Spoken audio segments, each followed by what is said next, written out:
እዙይ راديو إيرنا ድምፂ ራዲዮ ኤረና እዩ። ዕለታዊ ዜና መንግስቲ እስራኤል ላብ ልዕሊ ኤርትራውያንን ሱዳናውያንን ስደተኛታት ዝኽተሎ ዘሎ ፖሊሲ መብርሂ ክህበሉ ብውድብ ሕቡራት ሃገራት ሕቶ ቀሪቡ። ማዕከን ዜና ሃረፅ ኣብ ዘመሓላለፎ ሓበሬታ ኣብ ውድብ ሕቡራት ሃገራት ዝቆመት ኮሚቴ ካብ ላዕለዎት ሰበስልጣን እስራኤል በዚ ጉዳይ መብርሂ ክትሰምዕ ኣብ ዝመጽእ ሰሙን ኣብ ጀኔቫ ርክብ ከተካይድ ምዃኑ ኣፍሊጡ። እቲ ካብ መንግስቲ እስራኤል ዝሕተት ዘሎ መብርሂ ንቁጠባዊ ማሕበራውን ባህላውን መሰላት ብመንጽር ስደተኛታት ዘጠቓለለ እዩ። ድሕሪ እቲ ርክብ ውድብ ሕቡራት ሃገራት ለበዋታት ክሕልፍ ትፅቢት ዝግበረሉ ኮይኑ መንግስቲ እስራኤል ከዓ ንጉዳይ ስደተኛታት ብዝምልከት በብእዋኑ ጸብጻብ ከቕርብ ትፅቢት ከም ዝግበረሉ ይግለጽ። ኤርትራውያንን ሱዳናውያንን ስደተኛታት ዕቑባ ሓቲቶም ንሓያሎ ዓመታት ክጽበዩ ከም ዝጸንሑ ዝፍለጥ ኮይኑ እስራኤል ክሳብ ሎሚ ን13 ሰባት ጥራይ መሰል ዕቑባ መሃባ መብርሂ ክትህበሉ ትፅቢት ይግበር። እስራኤል ንቁጠባዊ ማሕበራውን ባህላውን መሰላት ስደተኛታት ውድብ ሕቡራት ሃገራት ካብ ዝፈረመ ሃገራት ሓንቲ እያ። ስድራቤት ፕሬዚደንት ሳልቫኪር ኣብ ሓያሎ ባንክታትን ትካላት ነዳድን ወነንቲ ብርኪ ብምዃን ገንዘብ ህዝቢ ይዘምቱ ኣለዉ ተባሂሉን ዝቐረበ ክሲ መንግስቲ እታ ሃገር ነጺግዎ። ኣፈኛ ቤት ጽሕፈት ፕሬዚደንት ማይክል ማኩይ ኣብ ዝሃቦ ቃል እቲ ብብሕታዊ ትካል ዝቐረበ ጸብጻብ ኮነ ኢልካ ንፕሬዚደንት ሳልቫኪርን ስድራ ቤቱን ንምጽላም ዝተወጠነ ሸርሒ እዩ ክብል ነጺግዎ። ብውሪ ኣሜሪካዊ ተዋሳኢ ፊልም ጆርጅ ክሉኒ ዝተመስረተ ሰንትሪ ዝተባህለ ትካል ኣብ ዘቕረቦ 64 ገጻት ዘጠቓለለ መጽናዕታዊ ጽሑፍ ብቻይናን ማሌዥያን ኣብ ዝውነና ትካላት ነዳዲ፣ ባንክታት፣ መገዲ ኣየር፣ ትካላት ሸርፊ ወጻኢ ዝኣመሰላ ሓያሎ ናይ ንግዲ ማእከላት ስድራ ቤቲ ፕሬዚደንት ወነንቲ ብርኪ ብምዃን ንሃብቲ እታ ሃገር ይዘምትዎ ኣለዉ ክብል ይኸስስ። እቲ ጽሑፍ ብተወሳኺ ትካላት ነዳዲ ቻይና ብመንግስቲ ንዝድገፉ ምልሻታት ኣጽዋር ብምዕጣቕ ኣብ ልዕሊ ሰላማዊ ህዝቢ ዘይተኣደነ ግፍዕታት ከም ዝወርድ ጌረንየን ብምባል ድሕሪ ምኽሳስ ገለ ዓድታት ብሓዊ ከም ዝቃጸላ ከም ዝገበሩ እውን ይጠቅስ። ህዝቢ ካብ መነባብርኡ ተመዛቢሉ ብጥሜት ኣብ ዝሳቀየሉ ዘሎ እዋን በዓልቲ ቤት ፕሬዚደንት ሳልቫኪርን ክልተ ደቃን ብሚልዮናት ዶላራት ዝግመት ኣታዊታት ብምኽዕባት ብሂወት ኣሽሓት ዜጋታት ይጻወቱ ኣለዉ ክብል እዩ እቲ ዘይመንግስታዊ ትካል ዝኸስስ። ወሃብ ቃል መንግስቲ ደቡብ ሱዳን እቲ ትካል ብናይ ወፃኢ ሓይልታት ተመዊሉ ንምስሊ ፕሬዚደንት ሳልቫኪር ንምድዋን ይሰርሕ ኣሎ ክብል እዩ ምላሽ ዝህብ። ንፕሬዚደንት አልሲሲ ካብ ስልጣን ክወርድ ዝጸውዐ ሰላማዊ ሰልፊ ኣብ ዝተኻየደሉ ልዕሊ 1,100 ሰባት ኣብ ትሕቲ ቀይዲ ኣትዮም ከም ዘለዉ ተጣበቕቲ መሰላት ሃገር ገሊጾም። ኣብቲ ዝሓለፈ ዓርቢ ዝተኻየደ ሰላማዊ ሰልፊ ዝተሳተፉ ሓያሎ ላዕለዎት ፖለቲከኛታት፣ መምሃራን ዩኒቨርሲቲን ጸሓፍትን ኣብ ትሕቲ ቀይዲ ኣትዮም ከም ዘለዉ ይግለጽ። መምሕዳር አልሲሲ ፍቓድ ከየውፅኻ ሰላማዊ ሰልፊ ምክያድ ከም ዝኸልከለ ዝፍለጥ ኮይኑ እዞም ብኣማይታ ሸሓት ዝቝጸሩ ግብፃውያን ነቲ ኣብ ሰበስልጣን እታ ሃገር ሳዕሪሩ ዘሎ ብልሽውና ብምቅዋም እዮም ንፕሬዚደንት አልሲሲ ካብ ስልጣን ክወርድ ዝጽውዕ ዘለዉ።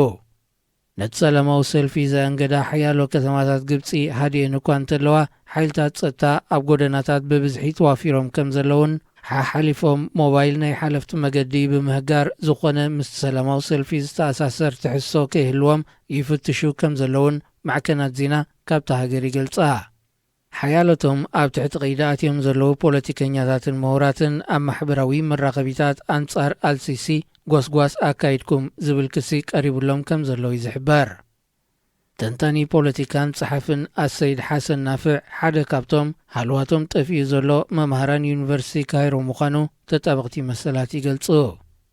ፕሬዚደንት አልሲሲ ናብ ስልጣን ድሕሪ መምጽኡ ኣብቲ ሃገር ሰላማዊ ሰልፊ ምክያድ ዘይሕጋዊ ኮይኑ ይጸኒሑ። እንተኾነ ንብልሽውና ሰበስልጣን ዘቃልዕ ብሓደ ናይ ህንፃ ኮንትራክተር ናብ ቃልዕ ድሕሪ ምውፅኡ ህዝቢ ግብፂ ንፕሬዚደንት ኸኣሊ ዳግማይ ከም ዝተላዕለ ፖለቲከኛታት ሃገር ይገልጹ። ዜና ኣብዚ ፍጸም። إذاعة إيرنا الدولية صوت أريتري مستقل ሬድዮ ኤረና ናጻ ድምፂ ኤርትራውያን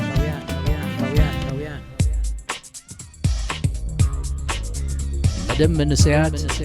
ኣብ ሬድዮ ኤረና سلام زخبركم سمعتي راديو إيرنا بفلاي كأمدب من إسيات كم بيتغنيو كم لومود حاموس كوينو نعخم يخوني زبلنا مدبات حزنا أبساعتنا ترخيبنا لنا كم زفلت 10 تمسكرم كلتشحن حدن معتصاونا بحتي غازيطاتاتن مأسر غازيطኛታትን ፖለቲከኛታትን ምክንያት በመግባር ተቆሪጹ ዝቀነ ዓሚቕ ዘተ ኣብ መንጎ መንእሰያት ነበርቲ ካምፓላ ክቕጽል እዩ ክሳብ ፍጻሜ መደብና ሓቢርኩም ንኽትጸንሑ ብኽብሪ ዝዕድመኩም ማኽበረት መሓሪኤ ሰናይ ምክትታል መደብ መንእሰያት ኣብ ሬድዮ ኤረና መደጋጊመ ከመስክነኩም ፈቱ በስም መደብ መንእሰያት ኣብ ሬድዮ ኤረና እዚ ንገብሮ ዘለና ዘተ ብምትሕባር ጃየትሩዝ ማለት እዩ ኣብ ከተማ ካምፓላ ንሕና ከም መንእሰያት ንሕበኑሉ ታሪኽ ኣብ ምስጋር ዲና ንርከብ ደለና ማለት ብዘለና ታሪኽ ሕቡና ዲና ወይሲ ኣብ ናትና ታሪኽ ኣብ ምስራሕ ኢና ንርከብ ኩሉ ግዜ ታይ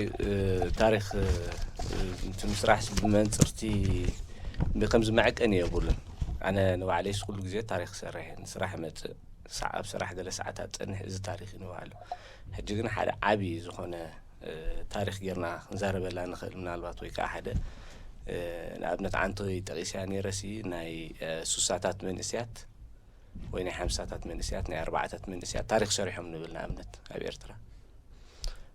نحنا ناي حج من إسيات ك نتاي تاينا نقبر زلنا مسرحنا لنا مسجار جرنا هردان غير كم حدا عابنا غير مالتي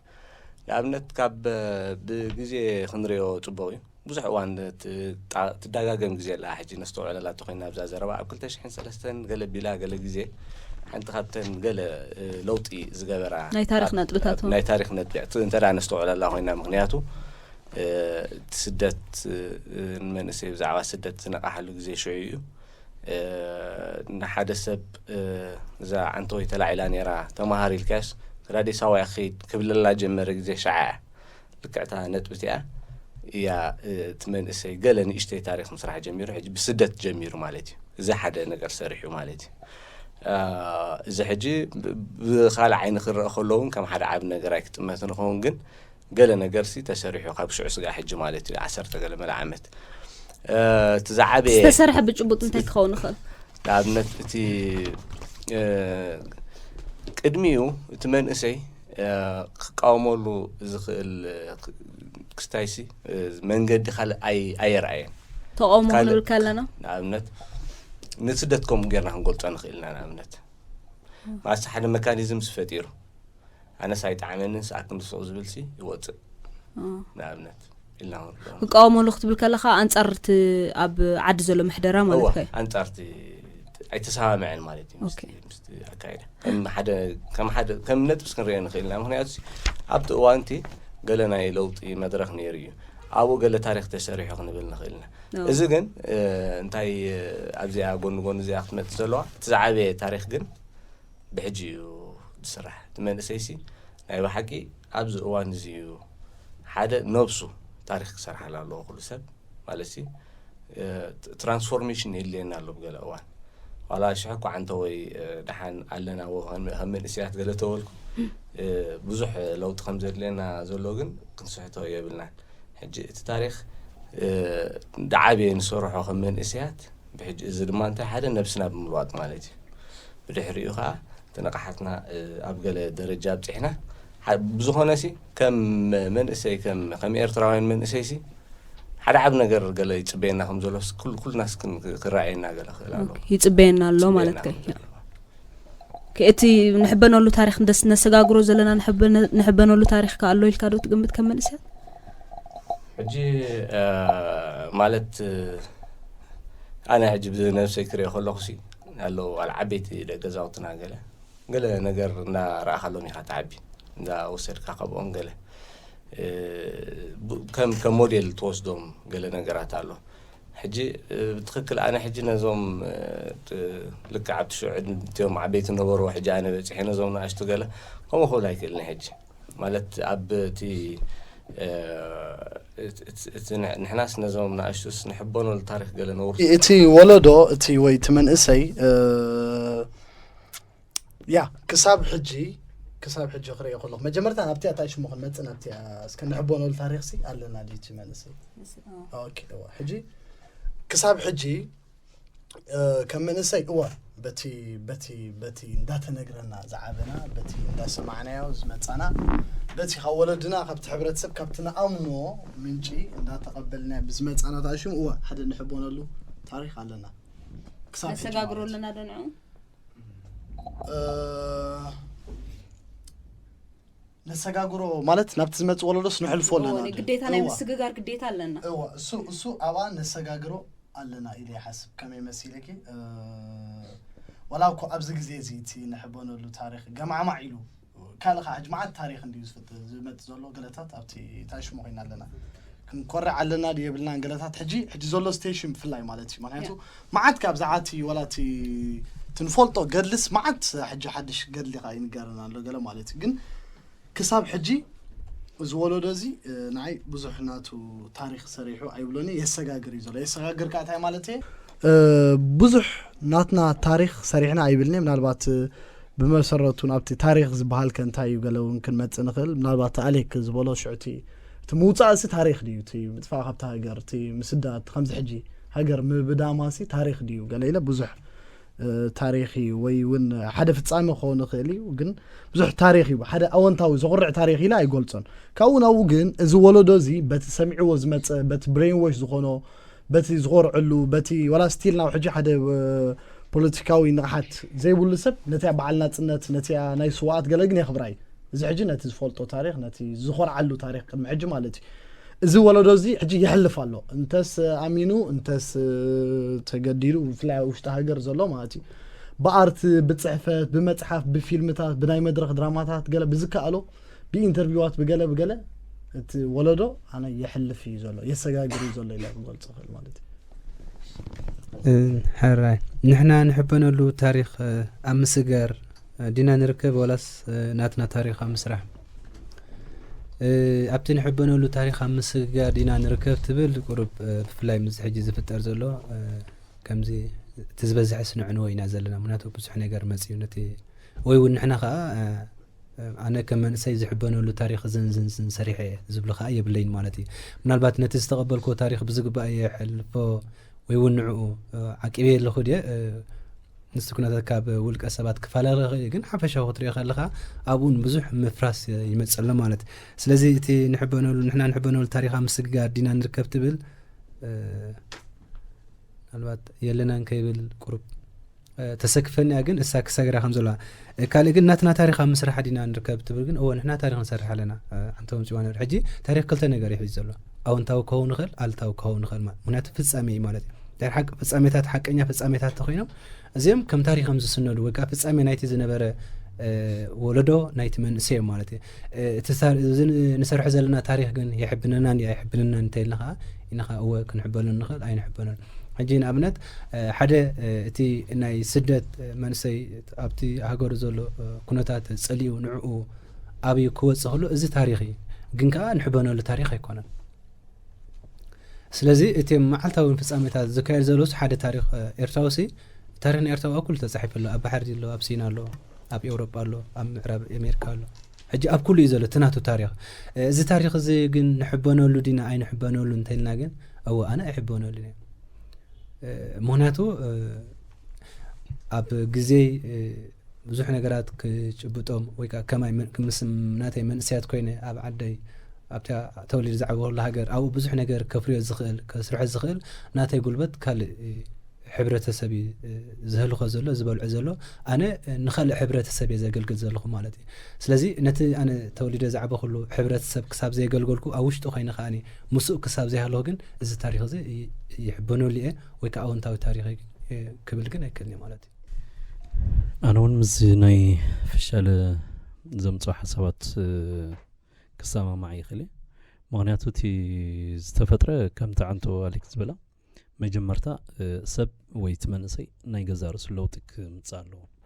نرسو مستلوات ايد ما ابت خبابي نزلو ناي ملوات حلاف النتون ويد ما اتي ناي مسججر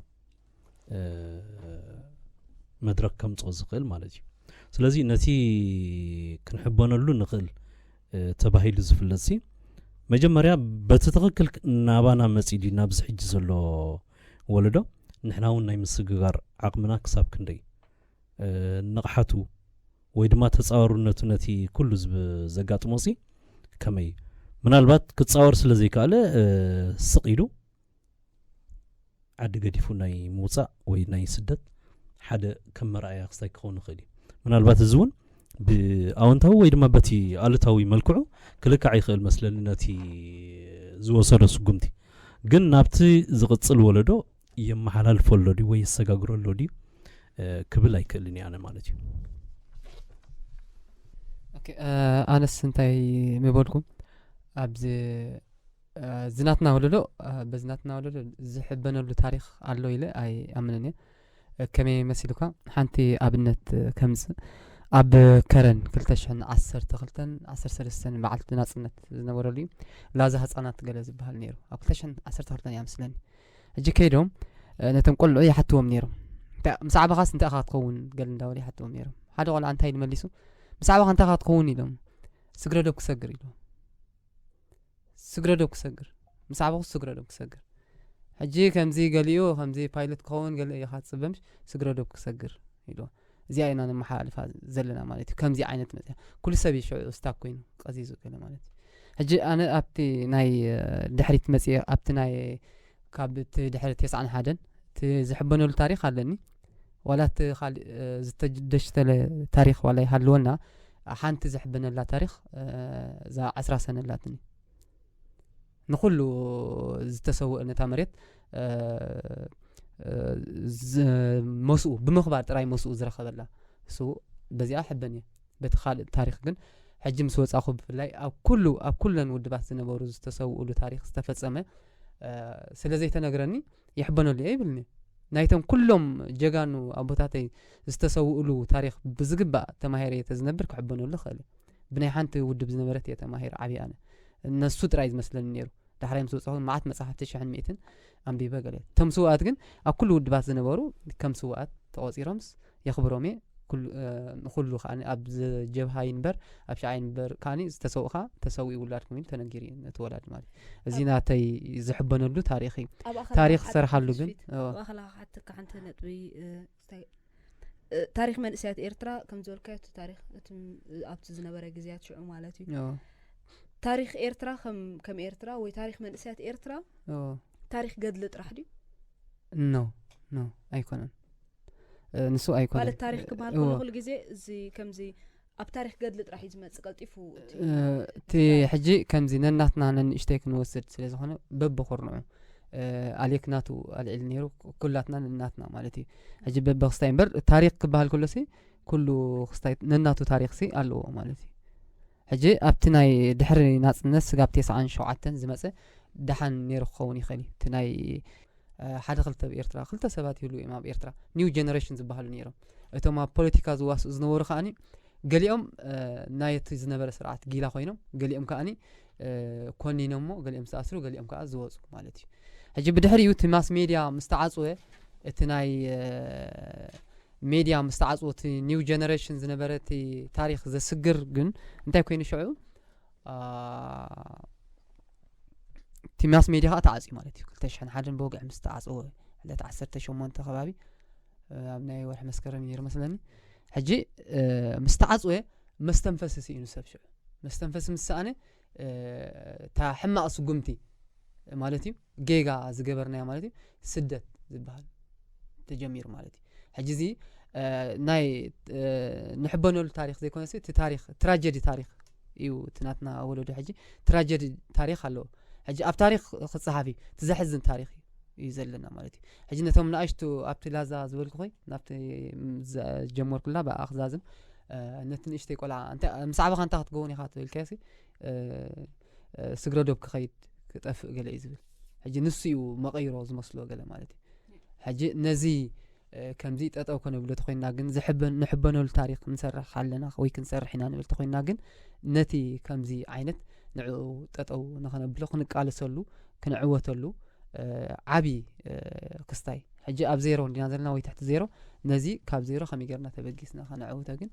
እዚ ዓብዪ ሓላፍነት ከድልየና እዩ ማለት እዩ ተባሂሉ እዩ ንሽተይ ነገር ግን ፍሊድ በለክ ክውስኸላ ማለት እዩ ነታ ሓሳብ እቲ ታሪክ ሕጂ ብዙሕ ዓይነት ታሪክ እዩ ዘሎ ግን ሓፈሻዊ ነቲ ዝፀንሐ ታሪክ ነልምስ ዳ እምበር ኣይ ንሕልፍ ኢና ዘለና ማለት እዩ ሕጂ ብዙሕ መምኽንያት ኣምፂና እዚ ክንብል ኢና ስዩኻ እቲ ናይ ታሪክ ነገር ከዓ እንድሕር ብግቡእ ነቲ ወለዶ ተዘይተነጊርዎ ድሕሪ ግዜ ልክዕ ከምዚ እዩ ድኸውን ማለት እዩ ይዳኸም እዩ ማለት እዩ እቲ ታሪክ እቲ ሓደ ኣምፂኡ ኩሉ ግዜ ንሓደ ነገርሲ እቲ ድኹም ዝነበረ ሓደ ግዜ ክጥቀመሉ እዩ ዝደሊ ተጠቂሙ ነቲ ዝፀንሐ የዳኽም ማለት እዩ ሕጂ ከምዚታት ዓይነት ምድኻማት መፅኡ ነቲ ዝፀንሐ ኣዝና ንሕበነሉ በትዮም ውሕዳት ሰባት ይሃስስ እሞ ካልእ ምስሊ ይዋሃቦ ካልእ ሕጂ እንታይ ማለት እዚ ንስኻ ሓደ ታሪክ እንዳለወካ እንከሎ ነቲ ታሪክ ናትካ ሰሪሕካ ኣብ ክንዲ ምርጓድ ነቲ ዝፀንሐ ታሪክ ደምሲስካ ካልእ እውን ታሪክ ከይሰራሕካ ጠጠው ትብል ማለት እዩ ሕጂ እንታይ ማለት እየ ንሕበነሉ ታሪክ ከም ኤርትራውያን ኣለናን ፈረቓን ማለት እዩ ኣለናን ፈረቓን ንሕና ኤርትራውያን ንክንከውንሲ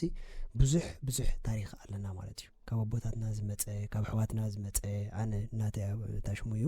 ብጣዕሚ ፅቡቕ ዝኾነ ታሪክ ኣሎ እንደገና ከዓኒ ፅቡቕ ዝኾነ ብሉፅ ዝኾነ ወለዶ እውን ሓሊፉ እዩ ማለት እዩ ከምቲ ዘሎ ሕጂ እንታይ እዩ ንሕና ግን ነሰጋግሮ ኣለና ዲና እንድሕር ኢልና ግን ብድበዝሐ ክትዛረብ ንክነሰጋግሮ ከማን ዓቕሚ የብልናን ምሽ ክነሰጋግሮ ማለት እዩ ንክንፈልጦ ከማን ዓቕሚ የብልና ሕጂ ኩለን ኣብተና ቀዲምና ዝበልናይና ርእስታት እዩ ድመፅእ ሳብ ክልቲአን የለናን ማለት እዩ ኣብ ምስግጋር የለናን ከምኡውን ኣብቲ ንሕበነሉ ታሪክ ኣብ ምስራሕ እውን የለናን ኣብ ክልቲኡ የለናን ሕጂ እንታይ ማለት እዩ ታሪክ ከምዚ ዝበልናዮ ብዙሕ መልክዕ ክንህቦ ንኽእል ኢና በታ ተረዲኣት ንዘላ መልክዕ ኣነ መሊስያ ታሪክ ክንብል ከለና እምበር ታሪክ ንሰርሕ ኣለና ንሰርሕ ንስነዶ ዘለና እኳ ብምሉእ ታሪክ ይኮ ዝደሎ ወለዶ ታሪክ ይገለ ግን ንሕበነሉ ታሪክ ከም ኤርትራውያን ኣለናን ፈረቓን ኩሉ ድበለፀ ታሪክና እዩ ማለት እዩ ነቲ ናትና ታሪክና ግን ልክዕ ከምዚ ናትና ምዃኑ ተቐቢልና ክብረትና ምዃኑ ተቐቢልና ናይ ኣቦታትና ሓቀኛ ምዃኑ ተቐቢልና ንውሱናት ሰባት ሕሊፍና ይብናዮም ነቲ ታሪክና ማለት እዩ ሽዑ ነቶም ውሱናት ሰባት ስለ ዝፀላእናዮም ነቲ ታሪክና ምስኣቶም ከም ዳሃስስን ከም ዝጠፍእን ንገብር ደለና ወይ ንስማዓኒ ኣይ ኮነን ክነሰጋግሮ ሕጂ ኣብ ታሪክ ክንብሎ ከለና ታሪክ ብዙሕ እንድዩ ብፅቡቅ ዝከራሉ ታሪክ ብሕማቅ ዝከራሉ ታሪክ ገሊ ብስነ ጥበብ ከም ታሪክ ፍለጥ ገሊኻ ብጅግነት ማለት እዩ ብኣይኒ ምንስ ዝኾነ ወላ ሓደ ተሚሂዝ ሓደ ሰብሲ ባ ከም ታሪክ ቁጥሩሉ ማለት እዩ ሕጂ ታሪክ ከምዚ ኣፈ ታሪክ ድዩ ወላስ ሓደ ሪፈረንስ ዘለዎ ማለት እዩ ሕጂ እቲ ናይ ኤርትራ ታሪክ ክትሪኦ ከለኻ ሲ ኩሉ ሰብ ታሪክ እዩ ዝኾነ ሰብ ማለት እዩ ዝፈልጦ ሕጂ ከምዚ ገይረ ዝብል ልምዲ የብልናን ዝኾነ እቲ ዝገበሮ ሲ መብዛሕትኡ ኢንተርቪው ገለ ተሪኸ ከምዚ ጅግና ተባሂሉ ታሪክ ሰሪሕ ተባሂሉ ሓደ ሰብ ከምዚ ክህሎስ ወላ ንክዛረብ ዝሓፍር እዩ ምክንያቱ ሲ ዋንዳ እንታይ ገይረ በዓል ክሱ ኣለዎ ዶ ገለ ዝብል ሕጂ ኣብቲ ናይ መንጋር ክሲ ኣለና ካልኣይ ከዓ እቲ ሰብካ እዚ ክሱ ከምዚ ታሪክ ገይሩና እቲ ታሪኩ ናይ ምግላፅካ ድኽመት ነይሩ ማለት እዩ ዝኩሉ ዓመታት ሕጂ ሓደ ሰብ መፂ ኤርትራ ይብለካ ኤርትራ እንተትለካ ትነግር ከምዚ ኤርትራ እንታይ ታሪክካ ተይልካ ትብል ሓደ ሕጂ ናይ ኢትዮጵያ ተመፂኣስ ናይ 3000 ዓመተ ምህረት ታሪክ ኣለና ከምዚ ንብለኻ ሕጂ እንታይ መንፋዕትናቶም እንታይ ገይሮም ማለት እዮም ብዙሕ ነገራት ገይሮም ሕጂ ናይ ኤርትራ ካ ትመቦቀልና ታሪክ እንታይ ኣዱሊስ ገለ ዝበሃል ገለ ማለት እዩ እዚ ሕጂ ከም ሪፈረንስ ኣሎ ምሽ ግን እንታይ ዘይፈልጦ ሰብ ኣሎ ሕጂ ኣብዚ እንታይ ይኾና ለመስሊካ ኣብቲ ናይ ምዕቃብ ማለት እዩ መብዛሕትኡ ታሪክታት ገሊኡ ኮይኑ ብኣፈ ታሪክ ጥራሕ ብመልሓስ ሕጂ ካፍ ናፍ ምስ ተሰጋገርካ እንታይ ዝኾን መልክዑ እንዳቀየረ ዘይመስሉ እንዳሓዘ ዝኸይድ ለዚ ሕጂ ኣብ ተግባር ማለት እዩ ኣብ መፅሓፍ እታ ሓንቲ ናይ ኤርትራ ኣላ ትበሃል እኮ እታ ኣይንፈላለያ ናይ ኣደም ሰገድ ተስፋ ኣላ ውሕዳት እየን መፅሓፍቲ ካልእ ታሪክ ናይ ኤርትራ ሕጂ ኻ ወፂኻ ከምዚ ነይሩ ብልኻ ትሓቂ ከሎ ግን ሰሚዕኻ ይትፈልጥ ናይ ስኻ ብኻሊኻ መፅሓፍካ ከምኡ ብለካ ኣሎ እሞ ብኸመይ ዳ ምኾም ስለዚ ሕጂ ኣብዚ ምግርጫ መፅ ማለት እዩ ሕጂ እንታይ ክኾና ኣብቲ ምዕቃብ ማለት እዩ እዚ ፅንፅዋይ ወይ ማሰገለ ሕጂ ሲ ኣፈ ታሪክ እዩ መብዛሕትኡ እዚ ሰሎሞን ምፅሓፍ ዝገብሮ ሲ ንክያስስ ኢሉ ከም መፅሓፍ ገይሮ ከም ታሪክካ ከም ሪፈረንስ ኮይኑ ማለት እዩ ሕጂ ከምኡ ሲ ተበግሶ ኣሎ ድዩ ሕጂ ወላ ትፍሉጡ ወላ ትምሁሩ ኣቆሎ እንታይ ዝኾን ዘሎ ይደቕሶ እዩ ዘሎ ታሪክ ፀይጦ በቃ ብኣፉ ተዓለለ ሲ ከምዚ ዝምዝግቦ ዘሎ ታሪክ ኮይኑ ይስምዖ ዘሎ ኣብዚ ሕጂ ሲ ብጣዕሚ ሕማቕ ኣሎ እቲ ታሪክና ሲ ኣቆሎ ዳፀነተ ኸይድ ኣሎ ክብል ኽእል ማለት እዩ ምክንያቱ ሓንቲ ሃገር ሲ ታሪክ እናት ኣለዋ ማለት እዩ እንታይ ቋንቋ ንባዕሉ ታሪክ እዩ እቲ ኣፈ ታሪክካ ፅንፅዋይ ንባዕሉ ሕጂ ፅንፅዋይ ሲ ሓደ ሰብ ትነግሮ ሲ ናይ ኤዞፕ ብለካ እዚ ኤርትራዊ ናይ ታሪክ ፅንፅዋይ እዚ ናቲ ባህሊ ታሪክ እቲ ባህሊ እቲ ቁናኖ ገለ ትበልቲ ኣከዳድና ገለሲ ብምሉእ ታሪክ ናይቲ እዚ ግን ከም ሓደ ሪፈረንስ ከምዚ ኢንሳይክሎፔድያ ሲ መፅሓፍቲ ናይ ዓለም ሙሉ ኣሎ ዝኾነ ናይ ታሪክ ኣሜሪካ ተመፅኻ ብዙሕ መፅሓፍቲ ኣሎ ናይ ኩሉ ሃገር ማለት እዩ ናይ ኤርትራ ኣለና ድዩ كم مزلوا كيخا نحد سب إزي تاريخ إيرترا كخطوه باف كان يجير كأجن ولا حدا سب زي تحصل لها تبرز الله ولا حدا سفلت النجار له السوم مستري خاص مستنبو ويشعروا إيرترا تبالها غير كم زلان كم يخمزوا له تاريخان يفلت مالتي أبو خا على ما أفرط أنا تدرج خا ترك مالتي كم سب زي خا ترك بزاج تمتاك يا ناس سمالا ودي خا يتبيعوا لك إيرترا يتلو قال يسبق لك عجي قلت له 10 حمشت بس ما يني بلقى يفلتني ولا حد سنتو عين خمسة حدش ميز كات نقول زلا خايز مسلو كم زخمس جرت فلوس وأنت يقلب لك أقرأ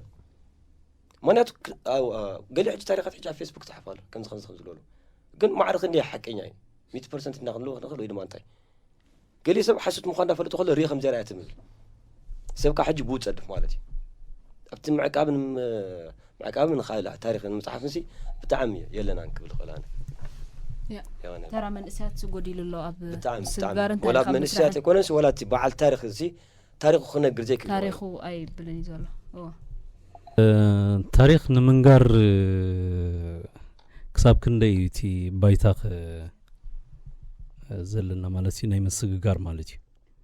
مغنياتو نحنا تي بوليتيكاوي تاريخ نيرسان الحرارينه كم تعنتو زدقسك نايت حدا أب عود زله ناتو ترايت نجيرنا ويدما ناتو تراينا بيلنا من البات زحج زوصه قال مصحف توكيسو ويدما قال كاب قال معتز تجبرنا قال ابتي تساتفو كون خلي سلازي اتي تاريخنا بوليتيكاوي نيرسا اتنا اربعات كم زك توصل صنحه ابتنا يفالا لاي بلك عخون او بمولو تنصباري غدي بزح نغرات بخالت تسمعو اقدمك بأف تاريخ زمصكا ويدما كاب بوتات ابت وانت زنبرو غلغلسي د بجاو زبل ابت مصحف زي ترخبو نغرات አለው ማለት حجنታ ينسو نتي ابتي غزي زلو ويدما نتعوت نايت مدرخ نزلو زنصبارق طراي كوين وصي كون خدي سلازي بزح ناي كينات حلحل زنبرو ويدما نت بوليتيكاوي تاريخنا يرتك كنصبارق انت داخينو نقدميت كتودق على كل غزي ማለት እንታይ ክብል ደልየ ዋላቲ ጌጋ ወይ ፌለሪት እንተዳኒርዎውን ክትመሃረሉ ክትክእል ኣለካ ስለዚ ንኽልቲዩ ኣጣሚሩ ታሪክ ፖለቲካዊ ኤርትራ ከንጸባርቕ ኣለዎ እቲ ካልእ ከምዚ ክትብሎ ፀንሐኻ ኻኒ ታሪክ ናይ ገዛ ርእሱ ተዝቢ ኣብ ኩሉ ማሕበራዊ ህይወቱ ዘምጾ ናይ መልቀስ ይኹን ናይ መርዓ ይኹን ገለገለ ዝተጻሕፈ ኣቀዲሙ ጽሑፋቱ ነይሩ ወላ ጂኦግራፊያዊ ኣቀማምጣ ኩነታት ኣየር ዝገልጹን ብዙሓት ኣሉ ሕጂ ክሳብ ክንደይ ንዕኡ ክትገብር እንተ ደኣ ኮንካውን እቲ ባይታውን ሓሳብካ ናይ ምግላጽ ሓሳብካ ናይ ምጽሓፍ እዚ ምዕሩይ ዝኾነ ክስታይ ኣሎዲ ክንብል ንኽእል ኢና ማለት እዩ እሱ እንድሕር ዳ ዘየለኻ ወይ ድማ እቲ ከምኡ ክገብር ዝፈተነውን እንታይ ዓይነት ኣብ ቅድሚ ኣጋጢሞውን ናይ ቀረባ ክስታይ ማለት እዩ ሕጂ ነቲ ፖለቲካዊ ታሪክ ናይ ኤርትራ ጥራይ ብሓደ መልክዑ ስለዝመፀ ንዕኡ ሒዝና ክንከውን ንኽእል ኢና ከምኡ ግን ኣይኮነን ካብቲ ኣዕናዊ ዝበሃል ኣብ ፖለቲካ ክስታይ ንሪኦ ዝነበርናሲ ኣዕናዊ ምንቅስቓስ ናይ 73 ናይ መራም ግዜ ተባሂሉ ኣብ ኩናት ሕድሕድ ዝነበረ ክሳብቲ 81 ምጥፋእ ናይቲ ካልኣይ ውድብ ዝነበረ ኣብ ሜራ ኤርትራ ነዚ ፖለቲካዊ እዚ ከም መኽሰብ ዋላ ፌለር ይንበሮ እቲ ህዝባዊ ኮይኑ ዝወፀ ንዕኡ ጥራይ ምግላጽ ዘይኮነስ ነቲ ፌለር እውን ንኽንመሃረሉ ከም ፖለቲካ ታሪክ ናይ ኤርትራ ክስነድን ከብልን ግቡእ ይመስለኒ ኩሉ ሰብ ትዝዘሎ መንእስያት ከቢድዩ ታሪኻ መውርራስ ነው ኣዋ እዚ ሬድዮ ኤረና ድምፂ ራድዮ ኤረና እዩ